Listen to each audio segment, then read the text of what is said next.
Hi, I'm State Representative Christine Lytton from the 40th Legislative District, representing San Juan County and parts of Skagit and Whatcom counties. Here in the House, we're quickly coming to the end of the 2011 legislative session, and this may be my last video update from Olympia for a while. I first want to say it's been a pleasure and an honor serving you in my first year here. While it's tough to be away from home and family back in Anacortes, your phone calls and emails keep me going and make this all worthwhile. We've come to that time in the session when most of the bills have been acted upon and negotiators from the House and the Senate begin to form the final state budget. As I've said before, we will certainly need to cut deeply into cherished services, but I still believe we can do so in a way that keeps our core values and our future investments intact. That's why I've joined my fellow freshman Democrats this week to introduce a bill ending nearly $160 million worth of tax exemptions. The money would be redirected for smaller class sizes in K-3 to provide young children with more individualized attention. We need a balanced approach to solving our revenue crisis, and that's what this bill is about. It's about making the investments in our kids over special interest tax breaks.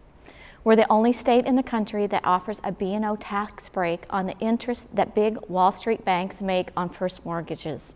Yet there's simply no evidence that this loophole does our state any good. Loan rates in Washington are on par with loans anywhere else in the country. We believe it's more important to fund our students and our schools than offer a break on our sales tax to tourists from a handful of other states. That's why we're doing away with that exemption. In total, our bill would generate about $160 million. That's enough to buy back smaller class sizes in grades K through 3 across the state. We know that in those formative years, class size makes a huge difference for our kids. As a former school board member, I've seen the impact of dwindling state resources on students in our classrooms. Now, as a state representative, I hear from concerned parents and teachers in our community every day, urging us to find any possible way to fund our state's paramount duty. When it comes to balancing our budget, as much as some like to say everything has been on the table, it simply hasn't been the case until now. It's a choice we have to make. We can keep struggling through a recovery budgeting as we always did, or we can shine some light on the budgeting process, reassess the holes we've punched in our tax code, and balance the budget in a thoughtful way that benefits all of us in Washington, not just the out-of-state beneficiaries of a loophole.